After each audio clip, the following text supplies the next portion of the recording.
Anybody go to any cool concerts lately? I'm about to. Oh, hold on 1 second. I got my poster that's signed. Oh yeah. I saw you went to you saw Cool, that. Nice. guys. Yeah. I think the she's thing pretty that good. she's so good. She's such a great performer. I think the thing that I appreciated the most about that concert is that Yoko Kanno is very much a band conductor. So like she's this like petite, like 60-plus-year-old woman who's like bouncing on stage, like playing a fucking guitar, but also like giving directions to her band. Like, okay, we want more volume, or we need little volume. And she's like, the first thing she did when she came. Yeah. And the first thing she did when she came out was she tuned us. She tuned the audience. So she's hitting the key on the piano like ding, and she wants us to go, and that was awesome. Like that was like fun. Like I come from jazz band. Like I played the saxophone when I was a kid.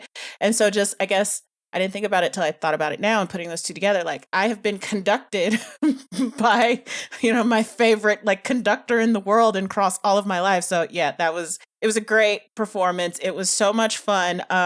I need people to be more familiar with the Cowboy Bebop songs outside of the TV edit, because the very last song was, of course, the Real Folk Blues, but it was the extended version. But they had like the lyrics, the Japanese lyrics on the screen, and nobody knows what to do after the first verse. I'm like, come on, guys, come on. I need you to be better about this. But gotta have the OST. Yeah. A little Yoko Kanno detail is that for a very long time, possibly now, I haven't checked in a while, her Wikipedia photo was a photo taken by insert credits own Vincent Diamante. Oh shit! Yeah, at Anime Expo. Mine too, actually. For a very long time, my Wikipedia. Is he just photo. a Wikipedia photographer? Is that like I his do see Anime Expo 2010 is the current photo. That's for probably Yoko. it. Probably it. She wearing a little hat? The only No. person who's like allowed to wear a fedora, like they're like mandated by the government. You are the only person like governmentally allowed to wear a fedora is their saxophonist, because that guy fucking shreds. Like he shreds, and he looks really cool because he's like super tiny. So like the brim of this fedora is like wider than his body, and he just looks so like it's so cool. Like the only way you can wear a fedora is if you are also playing an alto saxophone. Like it has to be an alto. It cannot be like a soprano or like a big like tenor. An alto. That's like the only configuration where that works. So real quick, Frank, who are you going to see? Oh, yeah. So over the next few days, so tomorrow and Wednesday, so over the next 6 days, I will travel out of town twice to see the two bands that were my two favorite albums that I talked about last year. The Offspring. The Offspring. And Phil Collins. We're driving to Reno to this ridiculous hotel to see Wet Leg tomorrow. Yeah. Nice. And then on Wednesday, we are flying to Portland to see Wednesday. Wait, did I say on Wednesday? On Tuesday, we're going to see Wednesday. Oh. okay. That's Very confusing. good. All right, so there's Wednesday. There's the weekend. What other bands do we use to fill out our calendar? Taking Back Sunday. There's overlap with the weekend there. Yeah. They can both play that day. Wednesday was named after, I think, the Sundays. Okay. Like she There's saw a lot of band overlap and- on Sunday. yeah. Sundays are the most popular right now. Well, it's the bloodiest day. Yeah, it is. I guarantee there was a band at some point called I Hate Mondays. Sure, a Garfield tribute band. I thought someone named themselves after the New Order song Blue Monday, and I thought there was a band called the Blue Mondays, but I am not able to find evidence of this at present. I would say least likely band name would be a Thursday one. I think Tuesday's a little more likely than Thursday. Oh, when this is another Wednesday, but Ciobi no Campanella, Wednesday's Campanella is a Japanese band that You see, this is the difference between my prompts and Esper's prompts, and it's why I'm the permanent host here. Clearly, the evidence speaks for itself. I don't get it. Man, I didn't even set this up. You're the one. The difference is we have to think really hard about something. Esper was teeing up some very cool, interesting band talk, and I was like, what bands are named after weekdays? Yeah. Not to explain my own joke, but ironic self-deprecation. Anyway, here we go. Cookies, Bustle.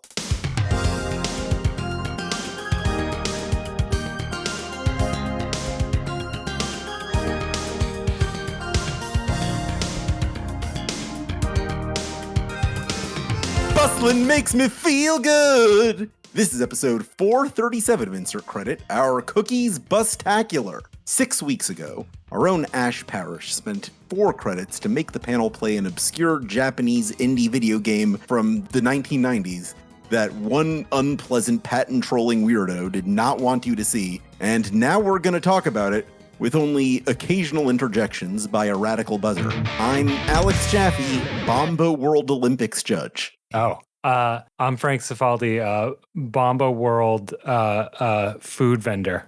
I'm Ash Parrish, Bomba World Virgin Mary statue. Mm-hmm. I'm Brandon Sheffield, terrorist ghost John Simpson. This was a heck of a time, wasn't it, folks? We're talking about this game mainly for the Streisand effect, I think. There was some guy who did not... You know what? Actually, let me hear it from you guys. Let's get a quick recap of how we got here. So I will just, as someone who strives to be objective with facts, we don't know that this person is a patent troll or a trademark troll or a copyright troll. We don't know who this person is. Fair enough. So Cookies Bustle, like you said, is a 90s Japanese computer adventure game by Roddick Entertainment. Roddick Entertainment. that is not a game that, was... Should be played by humans? Popular. It wasn't popular. That had a large print run, that ever made it outside of Japan or even outside of Windows 9.x operating systems. But it is it is something that has a lot of art and is, quote unquote weird. And it had some cult following through the Classics of Game Twitter account and stuff that would share the little video clips, and people were just like, what is this weird game about a tiny bear? I don't know too much of the prehistory before it was online, but I do know that it was a rare game that was sought after because it looked to be interesting. Right. And it took quite a while for a copy to get online. One eventually did. I am looking at the box for the actual copy that's online. It's in the Video Game History Foundation's library. I guess I could have gotten it out of the glass case and shown it on camera, but I didn't. We got a break later. Yeah, so that was the situation in terms of why eyeballs are on it, which is that it was kind of this perfect storm, right, of rare and weird and something that is being kept from you. You know what I mean? Because like Jaffe alluded to, there is a person and or entity that is attempting to claim copyright violations for almost any mention of this game online. They are doing this through an entity called Yuki, which is a British organization that protects people's copyrights by automating YouTube takedowns for the most part. The entity that claims to own Cookies Bustle goes by the name Graceware. The Video Game History Foundation is an entity that was targeted by Graceware and Yuki for takedowns of our archival material, all of which was, we feel, presented under fair use. We challenged them to provide the material that would prove their ownership of Cookies Bustle. They failed to do so. They have still not done that, and here we are. So it's this game that is interesting. It's being kept from you, which is just Jaffe mentioned Streisand effect. That's the correct term here. I think it's something that is of interest because we're supposed to not know about it. And yeah, I mean that's kind of my version of the intro. Who wants to add to that? The only thing I would add is that we do have we being big nerds do have a tendency to find Japanese games that are hard to get hold of to be like a treasure. It's this is likely to be very valuable experience-wise to us, and thus we must have it. And I think that's part of what has kept it alive in the interest of people for so long. And I've noticed this in Japan too, though. Have you? I've noticed that in Japan there is a sense of we must protect our national treasures by making sure no one can see them. Yeah, it's true. So I'm glad that we're having this discussion now, because I think that most people who have even heard of this game don't really know how it plays or what it's like to play it. And hopefully we will be able to bring that to light. Right. I think we've been seeing over the past couple decades just an increasing interest in the concept of lost media. Yes. And like, if there is something you are not allowed to see or that wasn't like officially released to the public, quality does not matter. The fact that it is rare and unattainable is why you want to see it and why you want to play it.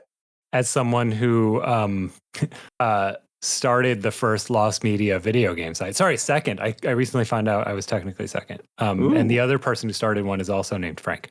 But but as someone who was like Lost Media. Yeah.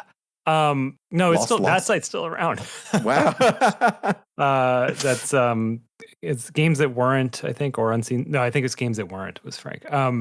But as someone who's been around for most of it, who started a website specifically about lost media in 2003, you're absolutely right. And if you want to turn that into a question later, I think that's a good discussion topic. But we should move. We should talk about Cookie Bustle. So wait, I just want to. So okay. Games That Weren't. That's what just got Moonchild all popular on Blue Sky. I don't know if we could talk about that another time, but it's a fun. He's coming back. Other Frank is coming back around. Is all I'm saying. Other Frank's been going the whole time, unlike me. He's just nice. Been updating that website. I really want to get him on the Video Game History Hour. I want to do a Frank roundtable. Yeah. Before we actually talk about this game, there's something I really want to talk about. Okay. How hard is it for you to get this Japanese abandonware game from 1999 running on your PC in 2026? Before we let Ash answer that, I will say that this is one of the easiest Windows 90 blank game installs I've ever done on a modern computer. We had it easy, so I'll turn it over to Ash. Yeah, it took me about 10 minutes. I did get confused at one point, but that was my own fault because I wasn't reading the folder destination correctly. And Ash, I'm not saying that you did it wrong or that I didn't also have a hard time. But I'm was just difficult. Saying that within the realm of this kind of game, actually, we have it pretty easy on this one. I also got tripped up somewhere, and I'll add that in. But let's hear about Ash's experience. The reason we have it easy is because there are instructions. Because a lot of the time there's not. Right. I would like to go back in time and beat my own ass for suggesting this. The minute you get disk images involved, I check the fuck out, dude. Like, this is not my ministry. I don't do ISOs. I don't do any of that shit. If it is not a torrent that I can just download the exe and it just runs, I have a hard time with it. I hate it. There were instructions, but I guess my computer, by virtue of the fact of all the bullshit Microsoft does with their new UI or whatever, like, it just didn't work for me. I eventually got it to work, but I was ready to murder everybody in my household. And Frank, I cursed you out something fierce in my head. I'm sure you did. You asked me. What did you ask me in the fucking chat? Like, I forget what the question was, but the question was, have you had a computer with a CD drive? Yeah, before? Like, I wanted to beat and then I immediately was like, that might sound facetious, but I don't mean it that way, because maybe you haven't. And I understand that you like, you corrected on that. Like, yes, I understand exactly what you're asking me. It's not that I don't have experience with like file directories or whatever, but just my computer was not doing the things that it should have been doing to make this easy. I eventually got there. But like, next time, I don't want to recommend a game, and I'm going to ask, just for my sanity's sake, the next time we do like a game, like let's spend 4 credits to play a game, please let it be a conventional game. Please let it be something that I could just get on fucking Steam, or at least that I don't have to worry about like translation patches and like putting shit in the right directory. None of that shit. I just want to click the game, and I wanted to have it play. No, well, hang on. So does that mean that something like all of our past games would not qualify under that? Emulator stuff. You're right. And I appreciate the fact that the games that we have played up until this point are like these weird freak ass games, because that's fun. But I just want a weird freak ass game that just works, and I don't have to worry about. Yeah, I would like a break. So Sega Genesis, you've had a hard time with, just to be clear? No. I'm most likely to do one next, and God damn. I'm not going to just choose something that's on Steam. It's just not going to happen. same. You've all got enough credits. I understand that what I'm is a futile request because that's just not in any of our natures to do. I'm just like kvetching If only. kvetching stakes. Yes. Okay. Okay. To be clear. It's a want, not a need, is what I'm hearing. Yeah. But there are a lot of fiddly parts. You do have to poke around with it for a little while to get it running in the way that is good. And then you'll get it running, and then you realize, like, oh shit, all of this is in Japanese, so I either need to really get on my translation thing or whatever, or just figure out how that works. Thank God I was able to get that to work, but oh my God, I was ready to kill everyone. I did get the patch going. So I want to explain the actual installation for people because yes, there are pitfalls if you don't do this pretty often, but it really is not that big of a deal. The concept before you pit, if you don't do this often, I am a bitch that does not do this often. I understand. I understand. You and Brandon, I think, do more Brandon of that. I don't do it. Oh, okay. Yeah. I just don't have the familiarity with like disk images. No, Brandon and shit like has the physical systems in his house. Oh yeah, that's right. Because you're a freak in the other way. Yeah. So the concept here is. Hello all, sorry for jumping in here. This is Editor Esper Quinn. Insert Credit has collectively agreed to present this segment at 3 times speed because it's kind of boring. Thanks. So the concept is this game is on CD-ROM, and like most CD-ROM games, you're just playing CD-ROM. I'm not saying that's like, that just like that. That CD-ROM game is something where you typically Windows would install the game locally to your computer. That's not like a file situation that is able to set up exe, then install the game on your computer station. So notice we're using CD drives and cookie puzzle CDs. We actually said you cookie puzzle CD images. And the way that installation works on Windows, first of all, again, like I said at the top of the hour, typically you can't just install the game with a CD on Windows 7, but you can. So you mount that, meaning you virtually put in a CD drive. Windows did not know about this installation, but now it's just a local and it's just a CD in your computer. And then it's the CD that needs to get them. Yeah, so basically, you know what you're not if then you're down the source either yourself or using another, then installing what you're and I think the problems start here. Honestly, I think you kind of tripped up by that part, and it probably made the rest of it harder than it needs to be to really at like CD mounting and stuff. If you're like me, you we're out of time. So what you're okay. Spend your credit to keep it going. All right, thanks, Ash. Oh, you're spending it. Okay. No, you are, Frank. I'm spending it. I'll spend it. Okay. Got it. Which is I think the hardest part, and Brandon, you're as well. Like, for sure, just know where to install that is because you need to go into where to actually install. That's very dumb for it. When I started you're looking at start menu. Yes, start menu program folder. Yes, which is usually 2 program files. But you need to navigate. We didn't really to see program files in the game. So you then need to drag and drop some files from patches, which is easy. You just need to know that all you have to do is drag and drop and everything that are patch and HTTP and transmission. And then really last, none of that. You also need to right click on the exe and go to exe for you. Install this instruction. But to me, the hardest part, none of anyone else had this trouble was it installs an old QuickTime, which is what you use to play movies. You need to uninstall and then you need to instead install and also very old QuickTime, but as and so and the problem I had was my QuickTime installer failing, but no one was telling me that. So it's errors that did not make sense. But my solution to share with people was I ran QuickTime installer as administrator, and that's what fixed it. And then from there you just let the images work. But Ash, I know you have trouble with the images. Did you have trouble elsewhere? No, I think the thing that was pissing me off is that my computer's not doing things it should be doing. When I was double clicking the images or right clicking when I was using custom CSV files, like the first time it worked, I actually with like 500 and I tried to delete things and uninstall reinstall and the second time I completely wiped everything, started all the way over the ISO and all that stuff that you provided us. Okay, I can do that fine. Because my computer's not doing things it should be doing. Because like you're supposed to like mount the image was doing that, like double clicking was doing things it should be doing, and like when you're wrong, it's frustrating me. My computer's not behaving as I expect. I didn't know how to troubleshoot my way out of that. So I had to start all the way over and do something different. Once it was fine. Like once it was working, it was fine. I was able to move patches over to files, like adding English, all that stuff. Once it got to the point where the computer was behaving as I expected, everything's fine. But I think the thing that pissed me off the most is that my computer was not behaving normally. And I don't know what to do when that shit happens. Like, I expect you to perform in this way. You've done it before. You're not doing it now. And I don't know where the chain is breaking. Well, you said the game was fine. But I guess my next question is the game fine? What is happening in Cookie's Bustle and what are you doing in it? I want to know how far everyone got first. Sure. So I think it's possible Ash got further than I did, despite my saying it's not that hard to install.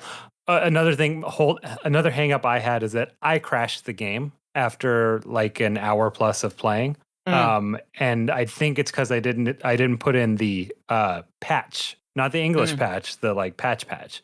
I've played it a total of, I don't know, 2+ hours maybe. But half of that was my first time that's gone. So I got as far as getting to the Olympic Games and failing to complete the hammer throw. And I did not attempt the skydive. And then I just kind of ran out of time to play. So I scrubbed through the long play of the video that the Seb Mall provided. What did you do, Brandon? How far did you get?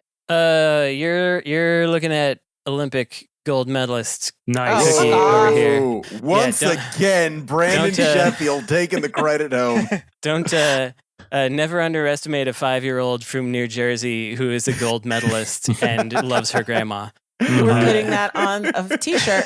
I got a bronze medal. So I was able to go as far as getting a bronze medal. And I was in the pyramid running from mummies. before I had to stop. You got pretty far. Okay, so to explain Cookie's Bustle, imagine the persona of a 5-year-old who is Mr. Beaning her way through a James Bond movie while also being an Olympic hopeful. Wow. Like, that is... This sounds that's great. like... Wow. That's pretty good.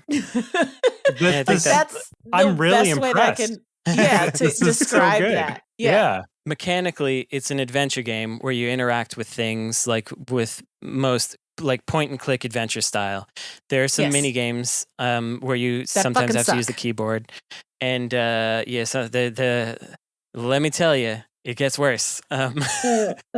But I think it's very interesting as it's bad in a lot of ways. It's pretty rough in a lot of ways, but it also has so much stuff in it. Talking to people multiple times, you get a lot of different things. You get in it. For a while, I felt like the game was really easy, but then I realized that my brain was just vibing in the right direction, and like I was constantly choosing the right thing for the right activity. Later on, I started being like, "Oh, this item doesn't work here. I guess it isn't just like straightforward and linear." And then I realized, yeah, there's a lot of conditional things that can happen. I think probably you all didn't get that far. I don't know if in the long play, when you get to the top of the mountain, there's a devil there. I think the devil might be there because I picked up his little Bible thing. There's just a lot of neat, weird stuff in it. There's also some bad, weird stuff in it too. Man, we got to talk about rape culture.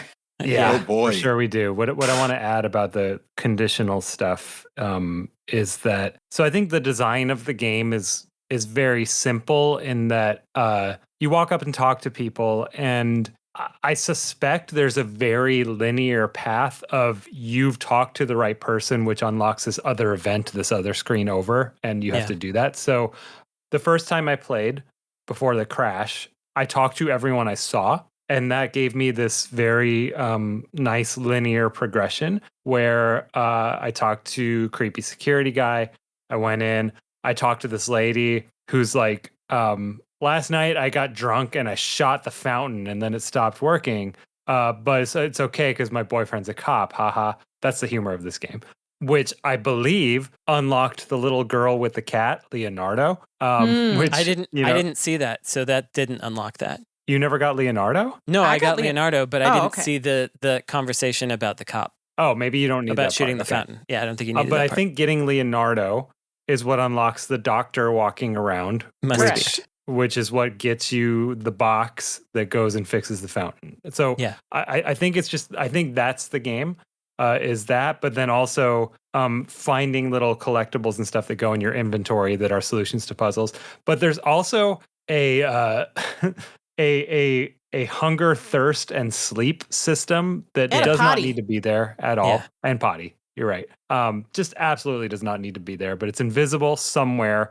And once in a while, Cookie will just stop and be like, "I'm hungry," and like won't play the Olympic Games till you go feed her.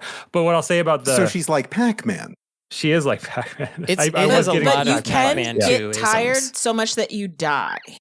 Oh, I didn't know that. You can, and you can get. Yeah. I believe you can also get hungry enough to die. Yes. So what I wanted to say about context is that the second time I played, I didn't talk to everyone in order because I'm like, I'm just going to book it to get Leonardo. And like past the first couple screens, completely different. It's like not called I didn't. Cookies Meander. So like I got to the screen where the girl would be with Leonardo and there were like soldiers shooting machine guns out of bushes. I was Yeah. scared You know? if I walked through that while they were still shooting that I would get shot. You so would. I didn't. Oh, You you would. would? Okay, Yeah. good. I'm glad that it's sticking. Yeah. But point is, I think there's a lot of events that can happen based on what you've done or not done. And I think Yes, that's I think so really too. interesting. And so something I'm sure people are going to be playing along with this and talking about it in the forum along with this episode. And so I really want somebody out there. So I played by myself, meander. I probably played this game 5-6 hours. And I was just doing my own thing, but then I started to feel the time pressure of this episode coming up. And so I started to look at a walkthrough to get more. And there's only one, really. Yeah, I was going to say, did you look at that 3-page guide that's on the... I did. No, That's the only way I got looked through. at a YouTube video. I didn't see. There's a guide. really nice 3-page like graphical strategy guide that's on the website. I'll have to look at that. So what I want to know is, this is very specific, but at some point you get the N66. The N66 got stolen by the terrorists. That's why you can't go into Darrow City. At a certain point you get it. And then the ghost of the lead terrorist, he's dead. He talks to you and he asks you to bring it to his terrorist buddies. I went straight to Darrow City, but after I did that and then I saved, you don't have multiple save slots except for completely different playthroughs. After I did that, I realized that there was one terrorist guy in the south area who was talking to a bunch of kids. I wonder if you could give it to him and if the game would branch there. Because that was the explicit instructions for you from the ghost. So I wonder if that's something that is different. And so I would love for somebody to go down that branch, because I don't know if that branch is documented just widely. Very little of this game is. But it's neat because I felt a lot of the time like I was discovering things. Find all these five wonders of the world or whatever kind of things just randomly in different zones. There's at one point when you're in Darrow City, I guess neither of you made it there, but Darrow City is it's the Iba alien city, and it's all just a bunch of shiny hallways, like hundreds of them. It's huge and labyrinthine and annoying. But at one also point aliens are in this game, by the way. They're in this game, yeah. They're like, who's the bad guys, the aliens or the terrorists? The terrorists are trying to get the world back from the aliens, I guess. But anyway, there's one point where like there's a dancer, she used to be a dancer, but her legs don't feel good anymore. But if you give her some red shoes, then she'll do this 5-minute dance sequence. I did get the shoes. Right. I happened to get the shoes. If I had not gotten the shoes, I would have been like 10 minutes walk away from where they are. What would have happened at that point? Like, did I need to do that? I don't know. I didn't meet the lady. I didn't meet the dancer. I just went into the pyramid and got the shoes. You I was like, these are shoes. You can't get into Darrow City for until much later than you are. Okay. Darrow City is like off to the right of the fountain. Like if you come out from the fountain and then go right, and it's covered by like a purple miasma, and that is another difficult part. Like at a certain point, the way that you get through that miasma, and I'll just tell this for people playing, you have to. So this game is mostly mouse driven. You double click to walk. It's not. It's hold to walk. Hold to run. Hold to run. Brutal. She follows the pointer, but it's hold to run. There's a more difficult thing with that. I'll get to later. But and then you have to double click to go to the inventory tool, and then you have to hold to get into your inventory. But another thing that you can do when you're in the inventory selection thing is you can touch Cookie on her forehead. And that's how she tells you what she's like. That's like if she needs to pee. Yeah, she tells you her status. But in front of Darrow City, you then have to touch her brain, and she's like, "Oh, I'll try praying," and then she prays, and then the mist goes away. What? But only How after are you a certain supposed to point. Get that? How indeed? How indeed? But that's what makes me think maybe the terrorist way is easier. Maybe giving the N66 to the terrorist is a more straightforward option. And then something. Well, are they terrorists because they think of themselves as freedom fighters? They're called terrorists in the game. Much to think about. But they do think about themselves as freedom fighters. And another unlike real life terrorists who go, "We're terrorists. We're bad." Terrorists. Yeah. So I got the gold medal, and I wonder how much content I missed by doing it, because I got the silver medal, and then I was like, let's see if I can go back in and get the gold right now, and I could. I'd walked one screen away and saw some stuff, and then a bunch of people got disappeared from the universe, and Cookie was very disturbed by it. But then I went back. I can tell you from scrubbing through the long play that she eventually ends up imprisoned. Like, did you get that far? There was a nightclub. There was with like a dancer who dances way too much, like very long cutscene of dancing. Yeah, I was talking redhead about that. Lady. Okay, that was the shoes. The lady with the shoes. No, right. She doesn't go to prison. She breaks someone out of prison. You're talking about stuff a little Cookie's earlier. In prison though. Cookie's in prison. I watched a cutscene of her being in prison. Oh, okay. I haven't been. I haven't been that, imprisoned. that you definitely This is a missed, 5-year-old it sounds like. girl, by the way. I just Yeah, want she's to- 5. Yes. And she thinks she's a bear. And she's Winnie the Canonically Pooh in 5 it. years old. Who's So- from so New you- Jersey. She is from New Jersey, which I think is just the funniest thing. It is so cute. So you did not see Cookie in prison, right? So you definitely missed content. Yeah, well, is the answer. if that's before you get the gold medal, then yes. I believe it is. I believe it's between silver and gold. Okay, yeah. So I totally missed that. I was trying to hurry, and now I regret it because I feel like I should have gone around and talked to everybody again after I got the silver, but I just went for gold and I did it. But I'm not. gold. I didn't finish the game either. Now, a fairy, the rainbow fairy, came out and told me that I need to save Dr. Light because he's being held by the national police. Wait, police is it service. Dr. Light or Dr. Wright? Right. Because It Right. says Dr. Wright, but I feel like it's supposed to be Dr. Light. I mean, okay, so they do reference Tomb Raider, so maybe it is Dr. Light. It could be either. It could be either way. That's just how this patch chose to translate it. But the patch is like, I appreciate that it's there, but it is translated kind of like, I don't know if it's machine translated or if it is just done contextless. But a lot of the time, Cookie's responses, like about her grandma, will be like, "I can't find it," instead of "I can't find her," and things like that, because and that's what happens when you translate a sentence divorced from its context, because then it would seem like I can't find it.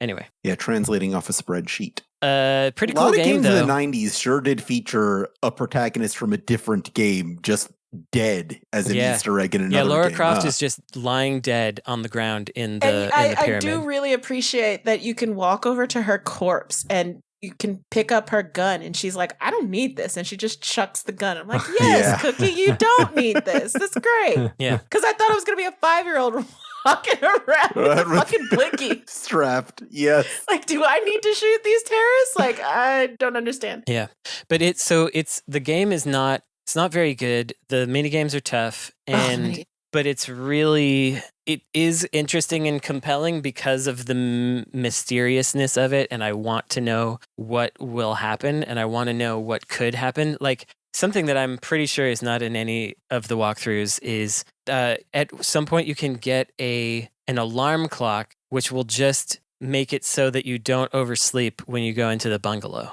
There's you don't need that. That's some it seems adventure like gamey stuff. in the video that I watched, she took out the alarm clock and slept next to Lara Croft's corpse. So apparently you can sleep in other places as well. That would be awesome because there was a moment where I was scared Yes, because it's true. Oh Yeah. man, okay. like I thanks to the walkthrough, I knew where to get food and where to go to the bathroom and where to sleep. But there was one moment where like you try to go to the bungalow, but it's locked, and you try to talk to the guy who unlocks it. He's like, "I'm in a bad mood. Talk to me later." And you keep I think going that just means it's not time to sleep yet. Yeah. Was my read on that. Okay. Because I was scared that I was gonna like have exhaustion and die, because that happened to me like in one of my playthroughs before I figured it out. Right. So- What I would urge people though to play it as long as possible without a walkthrough. Try not to use one, because it is like I was experiencing bits of fun and wonder when I was playing just with myself, with my own tactics and brain, and then once I got to the walkthrough, I stopped having fun. It started to become more of a chore. Yeah, just go ahead and get stuck. And like the second you get stuck, go ahead and look it up. It's fine. But like try to vibe with it first. I agree. The walkthrough that the website that Frank provided for us does a very good job of walking you through what to do without spoiling too much or giving you beat by beat by beat instructions. There's a lot of like cognitive gaps between, okay, you have to do this, but it doesn't tell you exactly how to do it. And in that little wiggle room, there's a lot to discover. So I'm going to say, if you're like me and you get frustrated easily, have it there, follow it, but there is still a lot of wonder to be had, even if you are following it. So it's not going to spoil too much for you. Don't worry about that. And there's still some of the nature of discovery there for you to figure out how to get to the next, step, because it isn't such a beat by beat by beat walkthrough. You definitely need it. I mean, I just like Cookie as a character. Can I just like say, like, she's really great. Like, I'm hesitant to use the word cunty for a 5-year-old girl from New Jersey. I get it. But she's kind of cunty to me. Like, I appreciate her attitude. Like, I never thought I would vibe with a 5-year-old bear fursona girl from New Jersey the way that I did. Like, I actually really like her. Like, I want to spend more time with her. Like, she's really cool.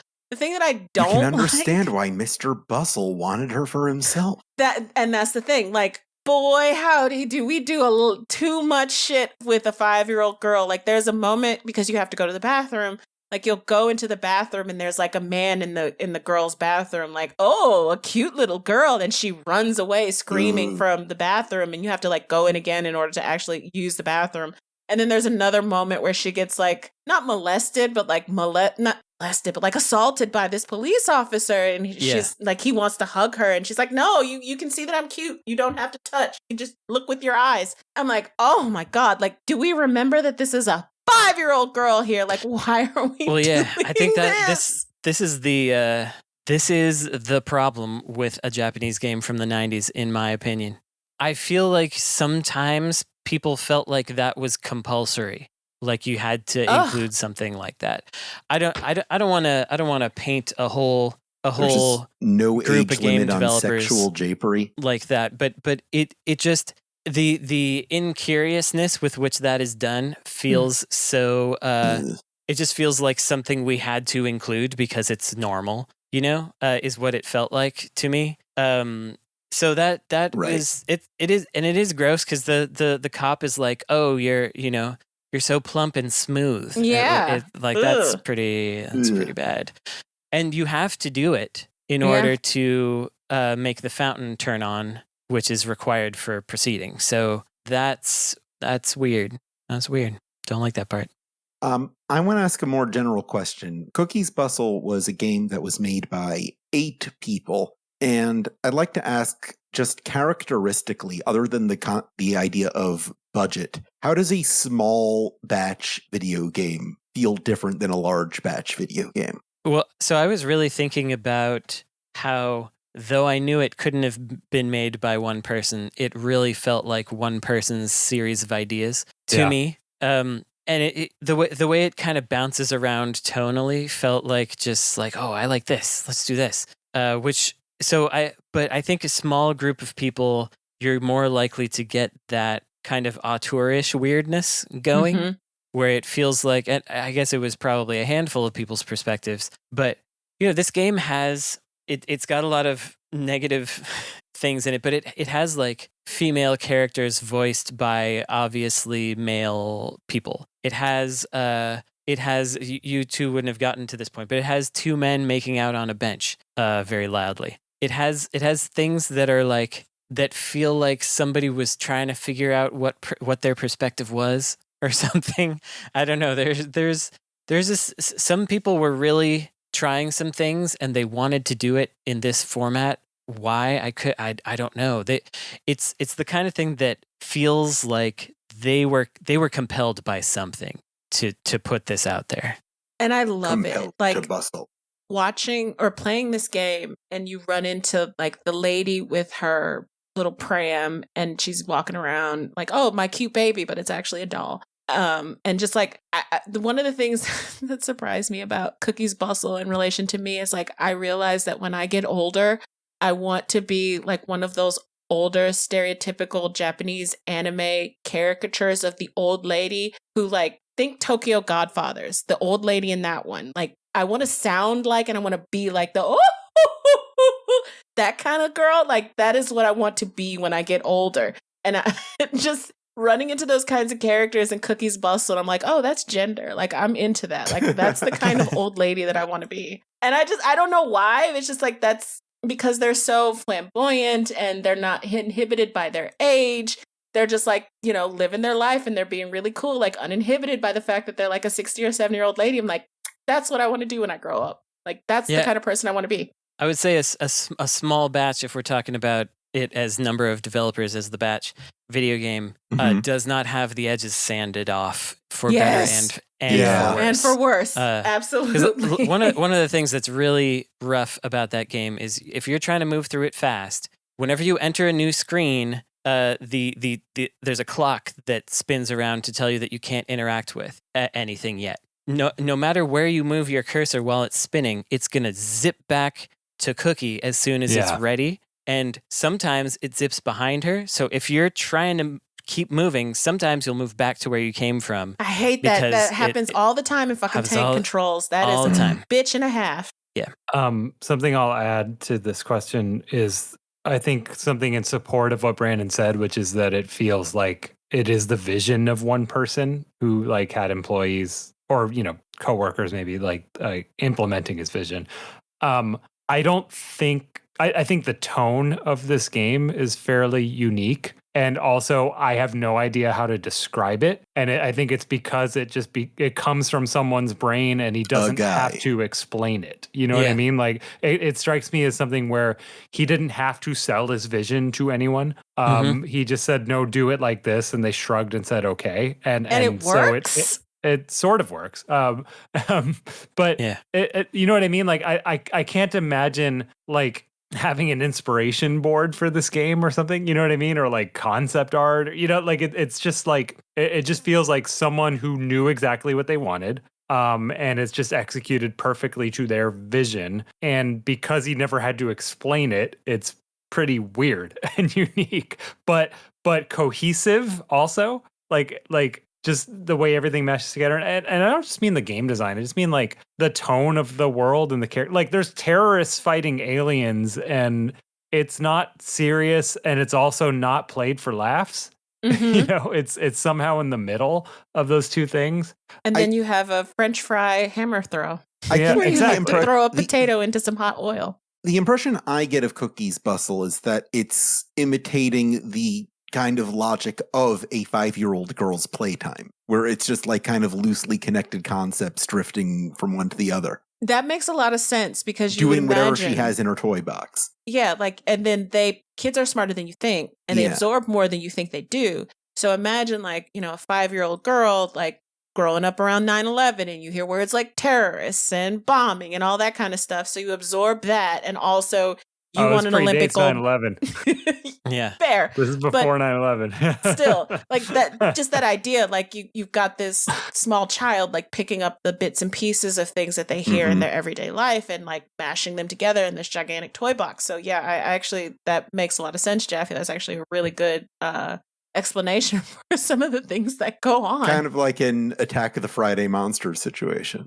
Well, I was thinking the scenario that I said earlier is totally child logic, which is like, I shot the fountain with a gun and it stopped working, but I'm not going to go to jail because my boyfriend's a cop, like that sounds like children playing, It does. Yeah, it's a bit Axe Cop. All right. I have some more thoughts about this I'd like to get your opinions on, but we'll get to those after this quick break.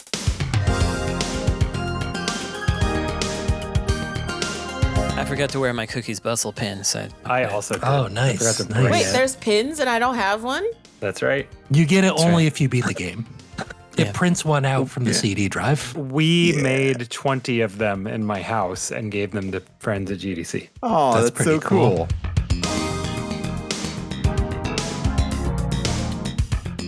Welcome back to Insert Credit, the Cookies Bustacular.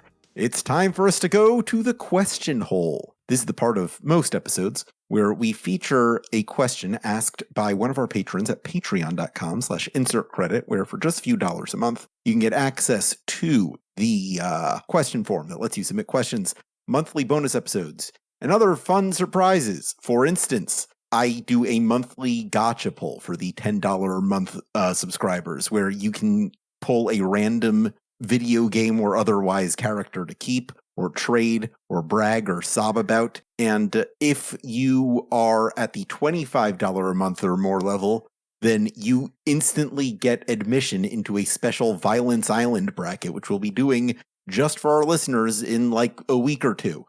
And so this is their last chance to do it, right? This is their last chance to do it. Get in there, buddies. But I've heard a lot of complaints from people who would love to participate, but just aren't able to hit that $25 a month bracket. So what I'm going to do for you guys is that if you post your characters in the forums, there's a forum thread in forums.insertcredit.com. I will give you a chance to be randomly drawn to fill out the bracket. Of course, the 25 plus patrons get priority, but there's a chance you can sneak in there. If you're listening to this is your last chance to make it in, we're going to do it next week. But this week's question comes from Chopemon, who asks, if you were to go on an adventure, what items have video games taught you to take that you wouldn't normally think to take? Oh God, it's just anything I find on the ground.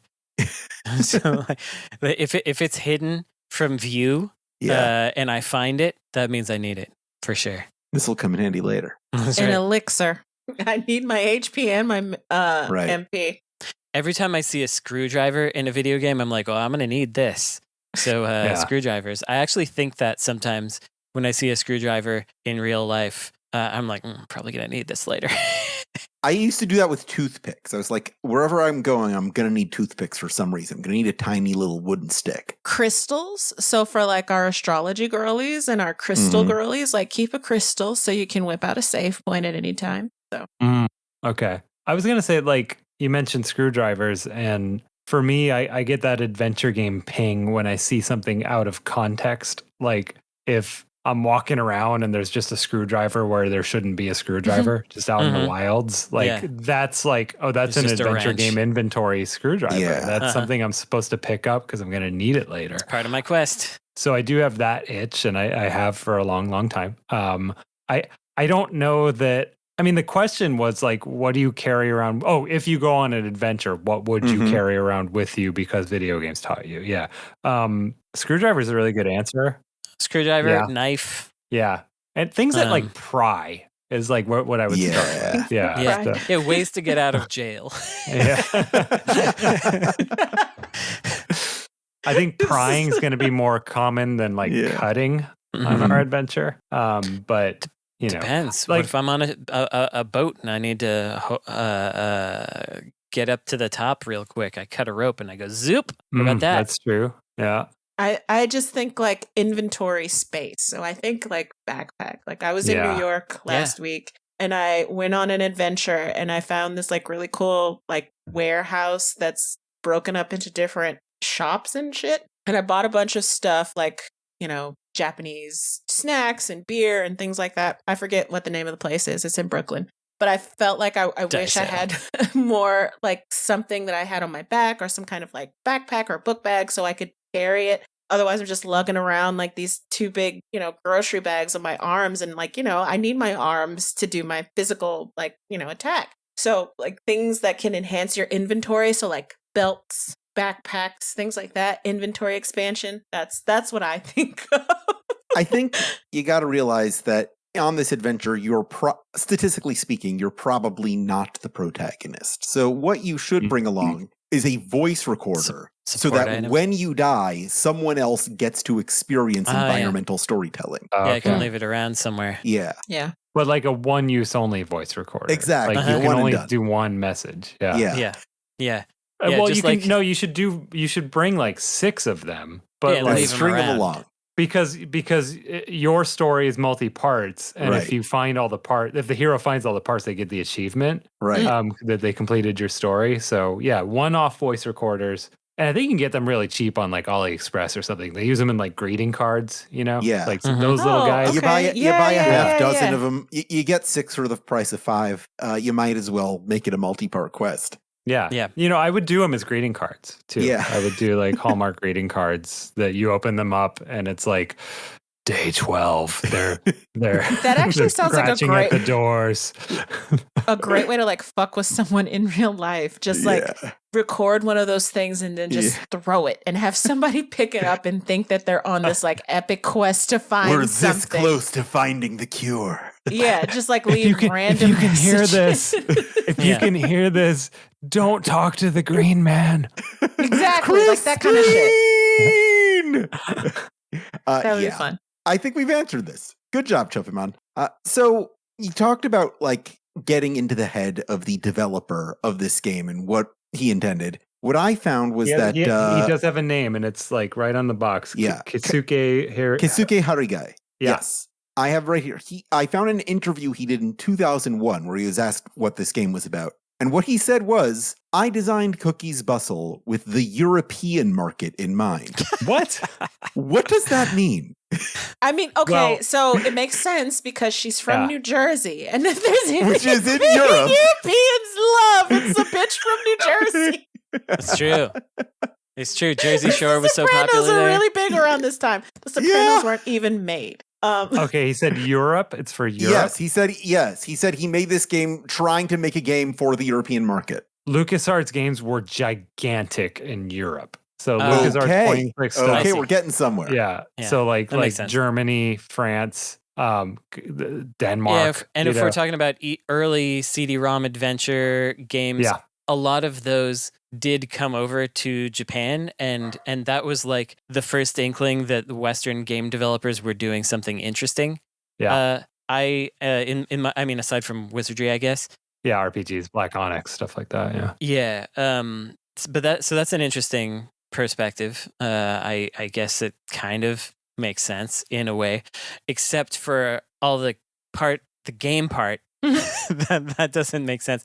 But as a business plan, abstractly, I could see where he thought about that. Well, yeah, I think it's just abstractly. It's like we need a graphic adventure game to reach the graphic adventure game market.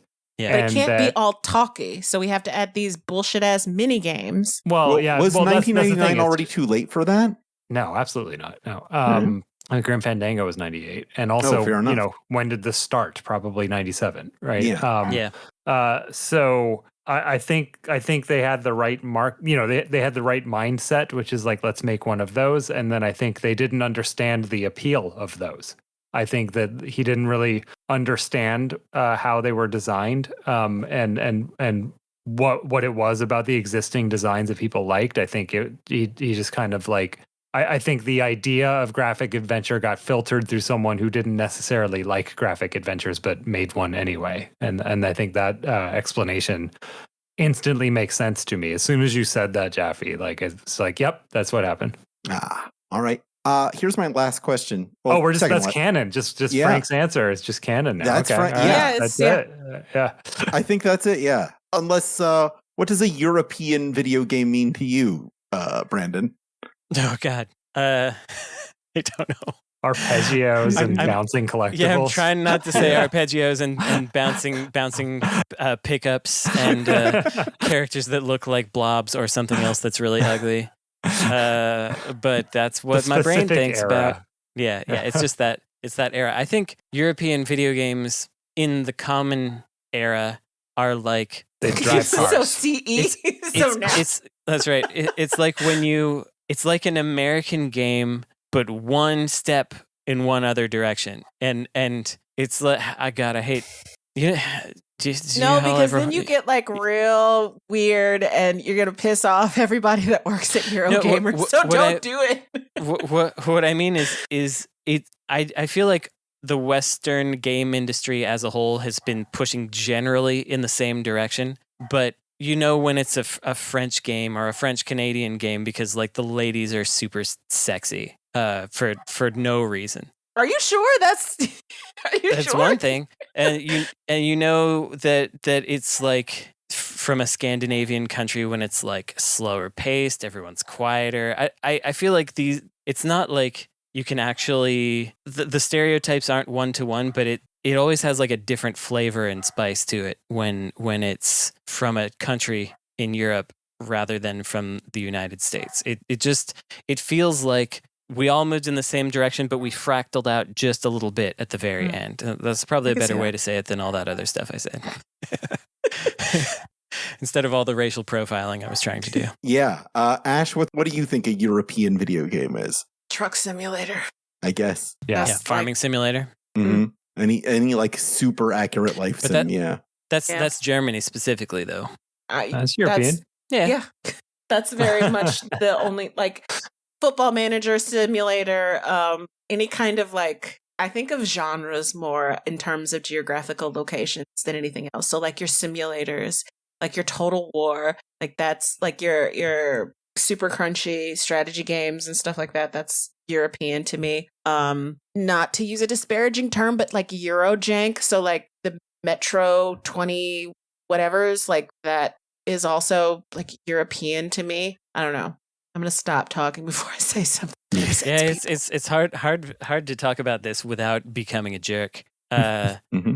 That's not to say that American games are like all that better, because all we are just like jingoistic, like rah rah rah, brown and bloom and all that bullshit.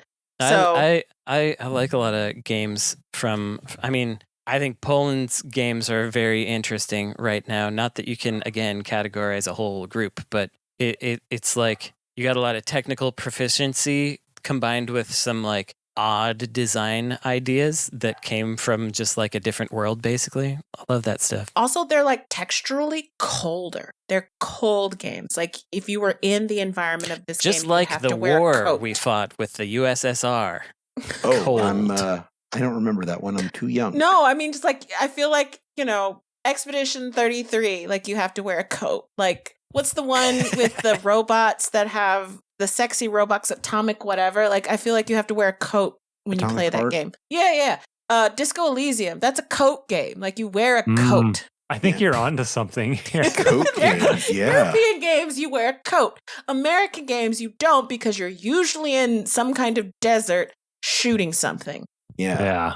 You may American games you wear armor. Yeah. In European games you wear a coat. There we go. We're onto something here. Here is my penultimate question. Do you like cookies, Bustle? Yes. Like in the same way that I've liked most of the games for these episodes. Yes. Is it a good game? Probably not. Do I don't know like if that it? matters. Heck yeah. Yeah. Exactly. Yeah, like those mini games, they're tough. And they're not fun. They're just not busy fun. work. They're super fucking arbitrary. Like, I have a guide up and it tells you, okay, this is how you have to do it in order to get it right. And then you do that, but it's still arbitrary if you pass or not. Like, is this guy a game designer? Because I think my understanding is Roddick did like productivity software or something before this. Yeah, I think this is a one-off. That would make sense. Yeah. He's probably just thinking about this stuff for the first time.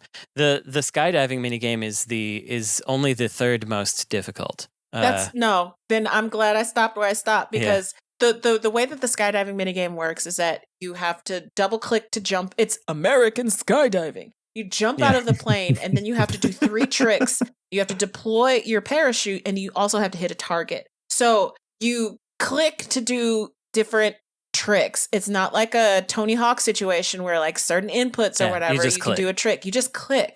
But then you also have to like move your mouse in order to like center your little reticule on a target. And it is extremely arbitrary on whether or not, like, how much of the target is within your reticule to trigger, like, yes, you are landing on this spot.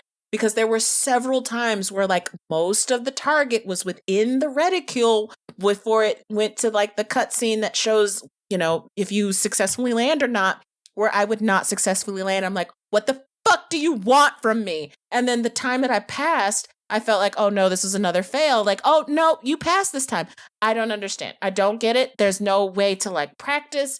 The thing that I love a lot about Mario Kart is that it will tell, or not Mario Kart, Mario Party, especially the newer ones, is that it'll tell you like, okay, this is what you have to do and this is how you do it. So when it's time for you to play, you understand like, okay, this is what I have to do and how to do it. Nothing like that in Cookies Bustle. Fuck. Well, if you talk to the gumball machine, it kind of tells you. But it does tell you. I talked to the gumball machine. Why would she know how to talk to the gumball machine? Come on, it's right there. Something I'll add that like a video game person would just immediately put in this game is I failed the hammer toss a lot, and every time you fail it, it kicks you back out to the hub part where you go into a game, which is very like Gold Saucer, like. Gold Saucer from 1997, Final Fantasy VII. Like it's you get shot up into like a pneumatic tube. Yeah. It's like very much that. You navigate your way back into the tube. You got to watch the cutscene again. I don't think you can skip the cutscene. No, you can't. I didn't find a way. And then again, it kicks you back out if you lose, and you got to go through that process again.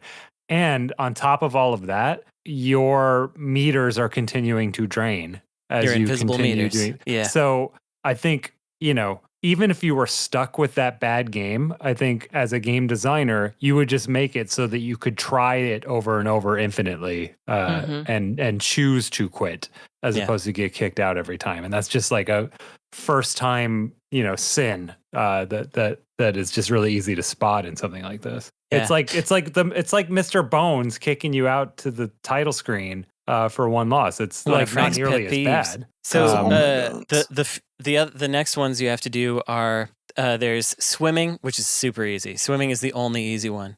You're just supposed to hit the space bar rapidly, and the gumball machine tells you it recommends alternating hands. But if you just tap with your 4 fingers, just go tappity tappity tappity tappity tappity, you'll just win. So that's great. But then there's one which is a hurdle, and for the hurdle you have to hold control to run, and then let go of control and hit shift to jump over the hurdle, and then hit control again immediately. But if you hit them both simultaneously, then you'll fall. And I want to explain to the This is some listener. Bennett Foddy shit right and you have here. to do There it is nothing in the perfectly. game that explains to you that you can use the keyboard to control that bitch. There is nothing. Actually, least nothing the I gumball, ran into. the gumball machine tells you what to use. So I need to fuck the gumball machine. You gotta guys. talk more gumball machines. I talked to him and There's he never said nothing that anything. tells me, no, I'm not going to talk to the thing that tells me. I talked to the gumball machine, but it's one of those things where I'm spoiled by modern games. Right, it because I should think when I automatically talked- come up. Exactly. When I talk to him, he doesn't say anything about this is how you play these games. He just says that. And I think that's the only thing he says, not thinking I have to go back to him and he explains it to me because I know that I talked to that gumball machine. He didn't tell me shit. I guess it sounds like you all liked this game despite itself. Mhm. I think the general vibe is that it's good that this game was made and exists, even if it's no fun to play. Well, Yeah. it's I like games that were designed by outsiders. If I had played this one before, we did an exhibit at GDC a few years ago that was that. So we did like Penn and Teller's Smoke and Mirrors, which is another like mess that was overseen by people who don't know video games, but because they did, it's got interesting, weird ideas. What else did we have? Alter Ego. We had Sim Tunes. Toshio Iwai is just not a video game person, so like his ideas are really interesting in there. And I like games that sort of are in that sort of genre. And Yeah. the Early CD-ROM multimedia. era.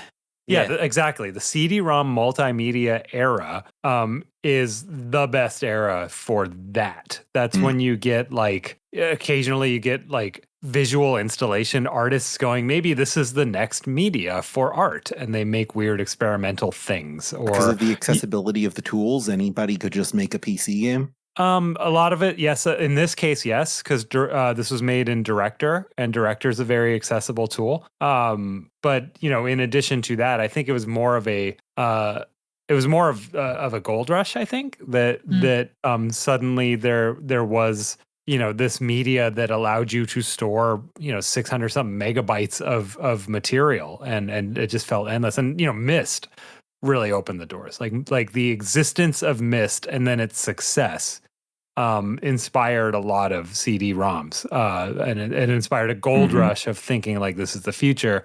What people didn't realize is that Myst was like the Wii Fit of its time, which is that everyone bought that one, but they didn't like graduate to another one. I can buy that because Roddick before this, the only thing they made that I could find was fortune-telling simulators. So, well, that I think they probably made a bunch of other things, but we don't have a Moby games for regular software, so That's we true. don't really know what their other output was. So they made a fortune-telling sim. That makes me wonder if the lady that Cookie calls fat, who said she was a former Fortune teller in another life. was she in that game? Is it a developer Easter egg? It could be. It could And be. that was one of the things that I saw that I liked, that Cookie that I like about Cookie is that she's very much a 5-year-old girl, because she just walks up to this lady and asks her like, "Why are you fat?" And the lady very patiently like answers her question like, "I indulged too much. Like, I'm a fortune teller. I indulged too much, and this is my karmic justice," or whatever. Like, I appreciated that a lot. Later she says, Cookie asks why she doesn't go on a diet, and the lady says, "Sweets taste better than men." Yo! Love it. Yes. I love it. Why choose? I have one more question about we teased this earlier, and I think it's worth looping back to. I'd like for us to talk more about the mystique of inaccessible games and how that's informed basically the entire arc of Frank's career. Sure. First of all, I was, as we were talking, I was trying to figure out if we could find other things Roddick did. And there's an okay scrape of their website on the Internet Archive, but there was an official cookie plush. Oh, man. We have our next target for the Video Game History Foundation. The very tiny image, but I'll put it in our private chat.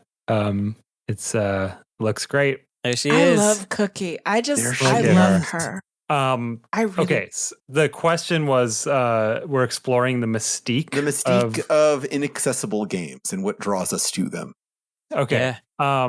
There could be something cool. Yeah. Like there just could be something cool. That for me, it's just like, what if it's neat? What if it did something that nobody else did? I think that if you were to survey all of the lost media stuff that people obsess over, video games and anime would be very high up. And that's coming from two places. It's coming from like nerds, right? But I think the other thing is that culturally, fans of those two media, for a long time, the stuff from Japan was the stuff we couldn't get, and it had a mystique, right? So, and it also has they also both have a long history of translating it themselves when it can't be huge fan subbing. Fan subbing culture was huge. Last year at Urban Ore in Berkeley, I found like a full run of Fushigi Yugi fan subs. And I took a photo of it, and a bunch of people were like, "Oh yeah, I had it. It was from this group, and I had some of these." It just like, people care about that stuff still. It's like part of the cultural memory. The people who were learning Japanese 20 years ago to understand Japan-only video games are the ones who are fixated on lost media now. I mean, that was me 30 years ago. That's when I was learning Japanese to play. I'm not saying it's Grandia. the same people. I'm saying that like they started the movement, right? Yeah, exactly. And so, what I see a lot in my corners is people who are fascinated to a scary extent sometimes about like what games were like before they shipped, and just obsess over things like the texture being different in the screenshot that's the from true E3 version sometimes. I see that a lot, right? Like I see people incorrect. think that like the original idea is the purest, and I suspect that anyone who thinks that has never actually made something. That is never true. But I do see that, and but it does I understand kind of, why they think that, because it's often true with cuts of movies. The director's intent was different from the final product. Whether that's right or wrong, like I think that I at least can understand where they're coming from thinking about that. or at least we've been taught that the director's cut is the true vision and not the one that came out, right? And I hang out in like communities where people really pour over this stuff, and for me, I really fail to see what they're seeing, because it's like whenever anyone sort of like does a deep dive into like a sort of early build of a game, the lesson that they learn, the like thing that now gets contributed to the historical record is ideas iterate as you work on them. And that's kind of it every time. It's rarely more interesting than that. Yeah. And it's just the same story every time. But what I've seen in this culture is people who like obsess over like finding quote unquote prototype details for games that they don't even play. You know what I mean? There's some like almost cult-like desire to document changes that happened in a game's development as if that's actually like important, and to me it rarely is, but I do understand the draw, and I think, and that's really your question, is what is the draw, right, of like lost media. like a very male Oh, absolutely. centric idea of fandom, right? When we talk about men in fandom, about how like, okay, oh, you're a fan of this, name this, this, this, and this. The acquisition of knowledge versus the participation in community is more valued. Yeah. And that's where that's from. Another thing with like lost media is like subversiveness, right? If it was ubiquitous, that means it was popular. That means it has broad appeal, right? But when you have these things that are sort of quote unquote lost or little known, you have these elements of like subversiveness to them, things that maybe have contributed to the fact that this didn't blow up or whatever. That's why they achieve cult status. So you have these, the weirdness of it, like enhances the appeal because it is saying things or doing things that are so different that contributed to the fact that it wasn't popular in its own time, but is now interesting to us now because we have all of this media and we have all of this experience with these mass market, mass popular things that have, as we've talked about earlier, all of the edges sanded off. So at least when I think of lost media and the appeal of it in that way, like it's showing something or doing something different that we don't get to see now. Like, oh, we could never make this game today kind of deal. I see some of that for sure. Go ahead, Brandon. Another thing I would add, which is kind of tangential from that one, is, you know, say you loved Atari and you know, Atari died in the mid 90s. Like that Atari is like disappeared. The Atari that made console games, like new Atari is doing great stuff, but like that old one doesn't exist anymore. And if you love that, if that was part of your identity and you can find more things in that space, that's very exciting. And so similarly, like when there were a bunch of Atomus Wave games or Atomus Wave games that were discovered to be able to, that you could just port them to the Dreamcast basically by doing a little bit and getting them onto a CD.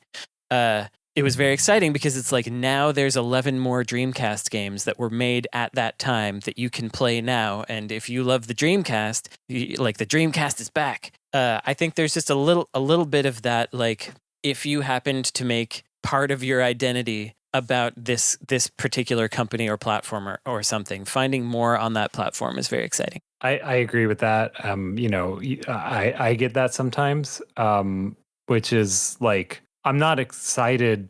Yeah, I know you are, Brandon, but like, I don't get excited when people make new games for an old platform. It's like, we'll just make that style of game on computers, right? But to me, when there's something newly discovered from the past, it is exciting to me because it is like, oh, more of that. Even though they're worse games than the modern ones. Have you seen on there's one guy making a Wipeout like game on the Genesis that's using 3D just on a stock system. I think that at least is very interesting because it's something that you couldn't have thought of doing at that time, but is being done newly on they're all old interesting, hardware. at least like technical exercises. Yeah. I just, you know, but like I viewing them as like game products I might engage with. I'm just like, why would I do that?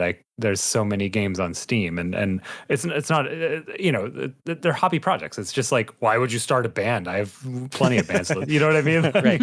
Yeah. So like, I'm not saying it's wrong. I'm just saying that like, I rarely, it's hard for me to imagine engaging with most of them, but I think where Ash was going with it being, you know, sort of male dominated, you know, that's something I kind of feel in my bones and don't know that I could have put into words the way that Ash did.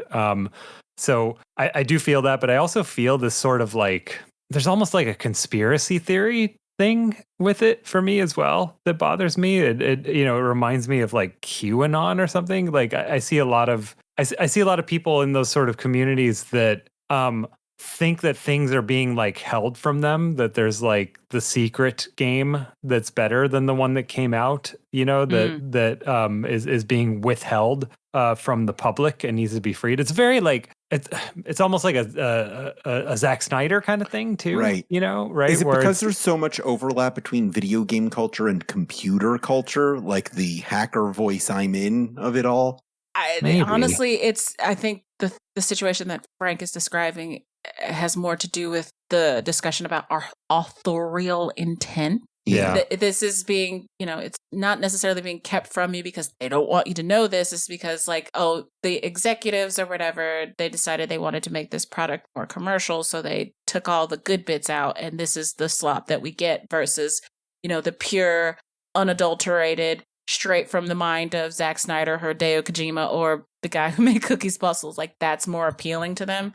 I feel like it's more to do with that versus any kind of like grand conspiracy, Well, I agree with you that that's where it's coming from, but I think that they apply that logic to anything. Like what I've seen is that people are very, very interested in what they view as the original game. And I think it's coming from a place that you described, which is that they believe that sometimes art gets messed with by executives before it comes out. But there at this point, that's always a bad thing, and that's never a good thing. Well, it's always a bad thing, but also I think people don't even think about like who's altering it anymore. I think they wouldn't even respect the creator altering their own ideas anymore at this point. And like that's a bizarre that's way the George of viewing Lucas situation. Art. Exactly. And I think there is a conspiracy theory that like everything has been George Lucased, by not, I don't know. I don't even know, what the logical endpoint of that is, but George Lucas keeps getting proven right more as days go on.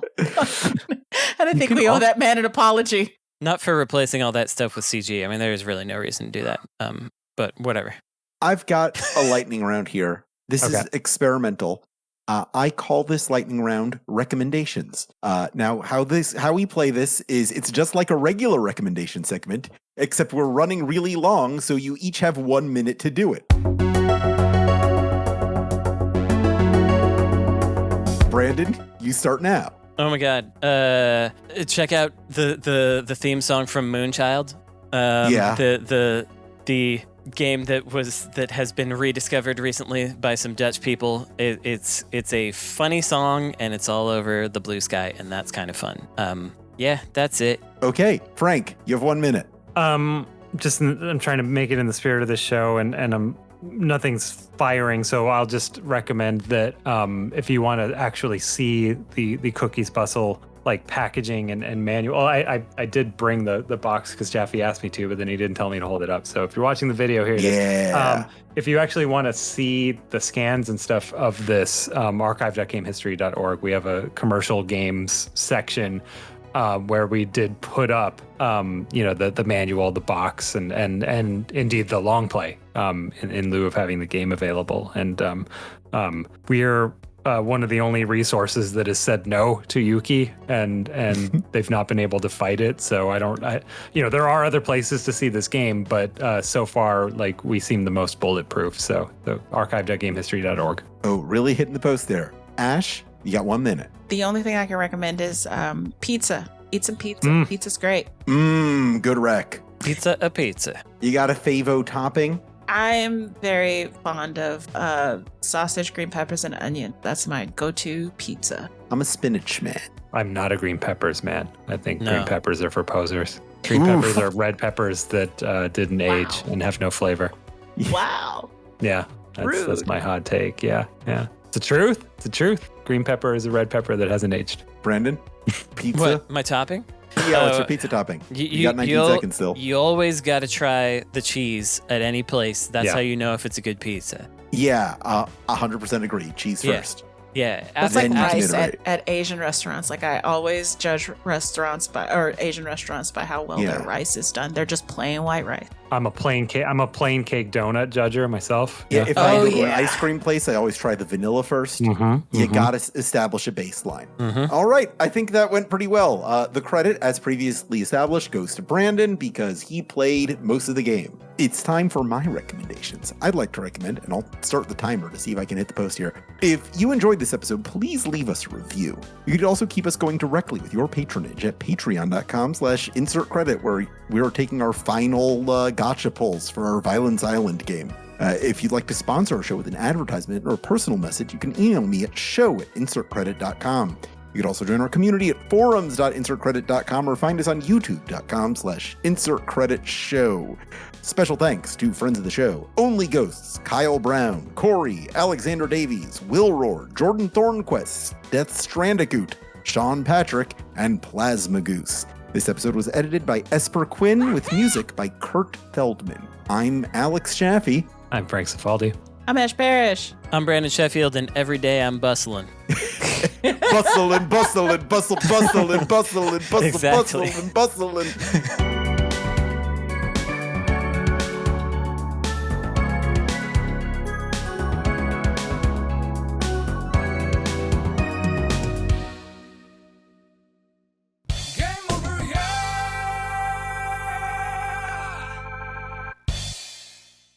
Yes, thank you. Good F, guys. Yeah, it was great. Yeah. Thanks. Oh, man. I want to put something in everyone's heads just because it's in mine. Every time I hear "every day I'm hustling," hustling. Yeah. For some reason, my brain starts trying to mix in Chili's baby back ribs. No. All day I'm So- hustling. All day I'm hustling. There's a really good mashup somewhere in the back of my head between Yeah. "every day I'm hustling" and Chili's baby back ribs. Yeah. that, I'd like to hear someday.